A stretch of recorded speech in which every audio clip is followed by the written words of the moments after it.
So good afternoon, everybody. Thank you for joining us for our LinkedIn Live today for LeadHERship in the federal government. We are going to spend some time this afternoon talking about gender differences in leadership across the government. So my name is Christina Schiavone. I am a certified executive coach and the director for executive and team coaching at the partnership. I am joined today by three wonderful panelists. I have two of my colleagues who have been the lead researchers on this work, Emily Kalnicky and Nadzeya Shutava.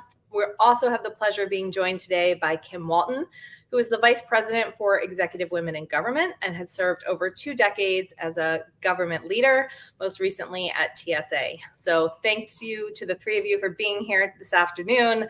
Excited to dive into our conversation. This research really comes at a critical time for government. We know that government is trying to recruit and retain the best talent possible, and women leaders are critical to achieving government's ambitious mission.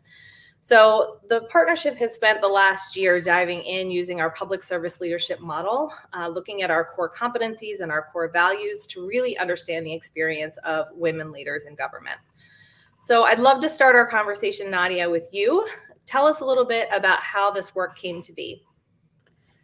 Absolutely. Thank you for the introduction, Chris. I'm one of the researchers at the partnership who has been working on this project, and along with other members of our team, we started conceptualizing it last year. So about 1.5 years ago, we worked with between two teams at the partnership. We have a team of researchers and a team of people who work with leaders. And a part of what they do is they coach leaders individually based on our proprietary 360 leadership assessment tool. So originally this tool was used primarily for coaching, but as we were collecting more and more data through it, so by the time we started looking at that data, we had almost 2,000 people who have completed the 360 assessment tool, and we saw an opportunity to use it as a whole data set and potentially see whether there were some trends, some interesting things that we could see within the data to come to findings that would be indicative of what's happening in public service leadership in general. As we were assessing the leaders and how the tool works is that the leaders complete the assessment tool for themselves, and then they also ask their colleagues, their direct reports and supervisors to complete the tool. So in terms of the data points, we had more than 15,000 data points, quite a large data set, and we could really slice and dice it in many different ways. So we had a lot of discussions about where to go with it. We could go in several different directions, but across the board, we agreed that we wanted to look into women's experiences in government, at least as a first stage of the data analysis, which is what we did. But we really make a point in all of our briefs that this is pertinent to diversity in public service leadership and not only women's experiences, but just creating a more diverse workforce for the government and creating more comfortable experiences for different types of leaders. So that's how it started. And we came to a point where we were looking at that data, but also to complement it, we conducted interviews with women leaders in government, and we also conducted a focus group with representatives of one of the organizations where women leaders in government gather and discuss their experiences. So all of that data became the basis of 4 research briefs. 2 of them, the second one is going to be published today, and then 2 more are upcoming briefs. So I hope I answered the question, but feel free to ask additional ones. Thanks, Nadzeya. And Emily, I'm curious from your perspective as you were diving into all of that data, what was most surprising to you? Yeah, thanks, Chris, and thanks everyone for being here today. Really excited to share some of the findings. For me, it's always hard to just pick one. So I'm actually going to share 2. I think for me, the first one that comes to mind is the fact that we found that women self-rated higher than men. And that was unexpected because when we look at the limited research that's available on 360 assessments that includes both men and women, typically women are found to rate themselves actually lower than men do. So that was surprising, especially because we did find, consistent with all the other research, that women were scored higher by others. And so for us and me, it wasn't only surprising just because it was different than the other data, but also when we look across the federal leadership, there still is a lack and a gap in representation from women leaders. The other surprising finding is kind of an unfortunate reality that for me, many of the findings actually were not surprising. And you're probably wondering, well, what do I mean about that? What I mean is that for me, what we detected was that the patterns are actually consistent, again, with what we see in other industries. So private sector, academia, as well as other nonprofits. So not only were the trends and some of the themes that we saw consistent in the other sectors, but they were also consistent across, like Nadia mentioned, our interviews, our focus groups, the quantitative data, as well as the open-ended qualitative data. And so to kind of highlight what I mean, I want to share just a few of those findings. One is that we found that there's persistence of bias towards characteristics that typically define leadership, and which has historically been built upon this a white man. And so for an example, one of the open-ended questions that the raters were asked was to provide 3 different adjectives to describe the leader. And this is something that we'll highlight in the brief that will be coming out in December. But just as kind of a preview, we found that there were distinct differences in the adjectives that were used based on the leader's race and gender. Again, not unique. This is something that is found and has lots of historical data on, but was surprising to me to see in this data set.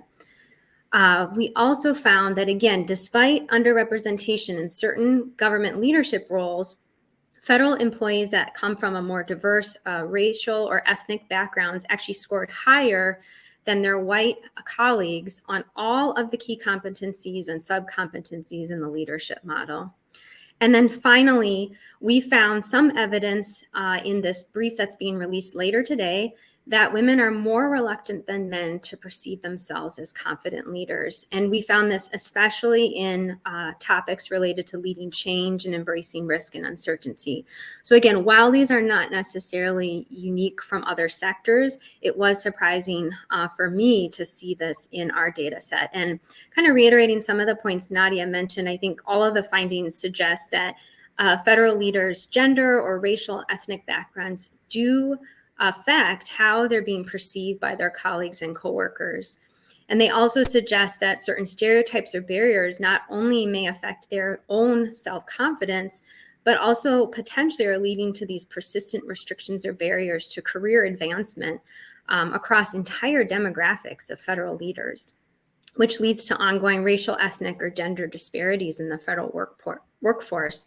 And so finally, I feel our findings really demonstrate this need to potentially revisit policies and practices, things like how we're using coaching and trainings. Are we focusing on implicit bias? How are we using our performance review process? And also really ensuring that we have efforts in place to not only support the recruitment, but also retention and the ability to promote women as well as racially and ethnically diverse leaders. So I hope that that answers it. I offered a little bit more than one surprise, but as far as the data goes, there was a lot of really rich trends that we found in the data set. Thank you, Emily. And I think the thing for me is that the data is reinforcing a lot of what we heard through the focus group we did with executive women in government and the interviews that you and Nadia did. Those anecdotal stories, I think, really reaffirmed for me the data findings. So, Kim, I would love, as somebody who spent 2 decades in government, a senior executive woman leader, how did the findings that Emily and Nadia talked about and that we've presented in the research brief resonate with your own experience? Well, first, Chris, thank you for having me here today to discuss this important topic. This research is so important, and I read the leadership and gender differences in the federal government and the analysis of the assessment, and I found myself agreeing with many of the findings. Many observations in the series not only resonated, and I'll start with a simple observation that the gender gap is not a new problem. It certainly is not a new problem. And in my experience, depending on where you work in public service, it can be stubbornly broad, while in other areas you can see the gap narrowing. Also, not to state the obvious, but women experience this differently based on race and ethnicity. So I applaud the focus on exploring the intersection between race, ethnicity, and gender in the public service leadership. So kudos for taking this on and adding to the collective research around this topic. With regard to the research, we can understand better why the gaps exist, persist, and identify real and lasting solutions. Since so much of your study resonated with me, I could talk all day, but we don't have that much time, so I'll hit a few high points. First, women scored statistically higher than men, but rated themselves lower than men on leading change and innovation and creativity solutions. And your study found, women were perceived as effective leaders with diverse skill sets. Now, this was not a surprise to me. So, yes, like the previous two speakers, I was not surprised. This is an important finding because, in my experience, women often step back from taking on roles because they undervalue their leadership abilities. While still in government, I started a women's organization, and one goal was to encourage women to apply for leadership roles. And we held many, many focus groups all across the country. And we heard over and over this hesitance in even applying and the self-doubt in their ability to succeed. The second point or area was the leadership studies that demonstrate that gender gaps in the workplace are not due to women leaders' lack of ability. And a critical factor is that that historically white men are seen as the standard. And I focus on this, and it resonates because my years in the federal service, I encountered countless examples of stellar women in leadership. But at the same time, they were constantly being compared to other leaders or former leaders who happened to be male, and many of them white male. And those comparisons, in my opinion, really came down to style, not competence or ability to lead. And I'll give you one example. There was occasion where government workspace was limited and the federal workforce was growing. So leadership got together to discuss moving contract staff off-site to create more space for federal employees. And one of those contractors was a small women-owned business, and they employed a high percentage of staff from underserved communities. And public transportation was the primary mode used by that staff to get to work. When this fact was brought to the attention of the woman leader, she decided to go with another solution because the off-site location that she had in mind required a car. After that meeting, I still remember to this day several people commenting that the former leader, who happened to be male, would have made a different decision. And I think this plays into the perception or the reality that women are warmer, comforting, and caring, and that somehow this is incompatible with strong and assertive leadership, because she was a strong and assertive leader. It was actually a good decision because there were more options. The final related to the discussion in the research on imposter syndrome and self-efficacy and how it impacts women. The idea of women experiencing self-doubt about their professional performance is a real problem. And you've already mentioned that I'm the vice president of Executive Women in Government. And I also, like I said, started a women's organization at TSA. And while the mission and focus of both of those women groups are different, they do have some of the same common goals, because they provide women with a network they provide women with mentors. I always suggest that women leaders have coaches, mentors, and sponsors. And why they can have men and women, I think women are really good at counteracting and offsetting this imposter syndrome. Having a strong network allows women leaders to separate fact from fiction. They'll have someone to validate or provide a perspective on their leadership style. And another suggestion that, for women is to look in the rearview mirror at their accomplishments to help them understand that they own their success and place at the head of the leadership table.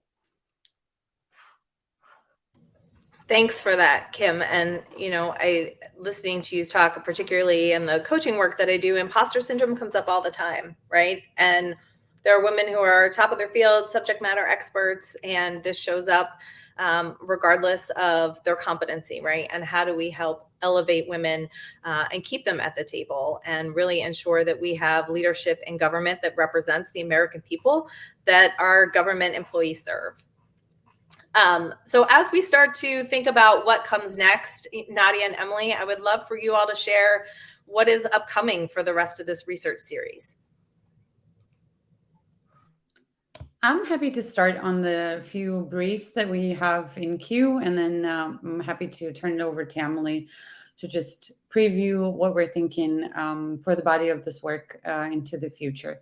So as I think both Kim and Chris mentioned, we have one content brief that's coming out tonight. So keep an eye out for the link.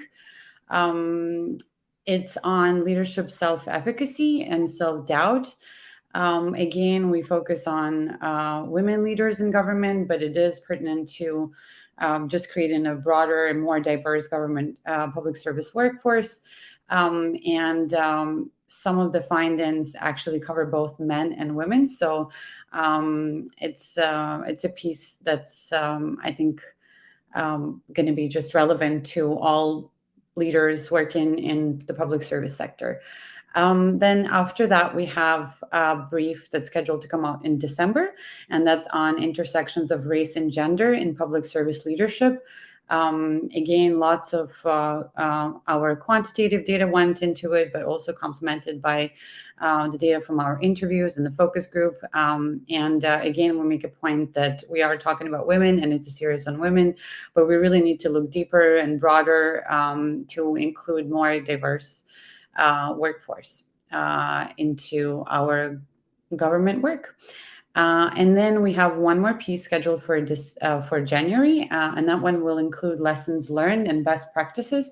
So some of the advice that women who are currently leaders in government were sharing their challenges, but along with that, they were also sharing what they did to overcome those and what helped them. And Kim mentioned one thing that's really important, and it kept coming up in our conversations, and that's on mentorship and having a really great and strong network. A lot of women were talking about that and about the differences between different types of mentorship, sponsorship. So I think it goes a little bit more into the details of that, and along with some other great advice and lessons learned along the way.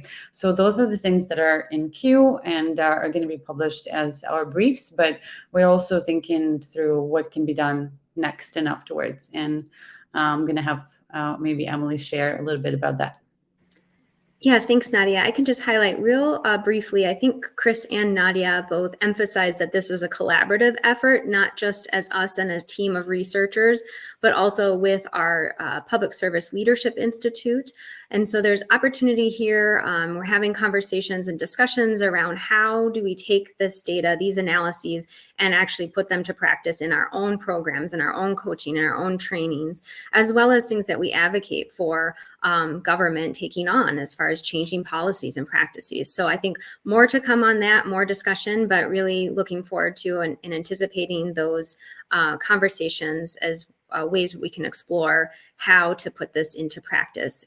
There will be also additional future events that we'll be sharing this information at, and I think those are the immediate term things that I can think of. But Chris, welcome any additions that you would add.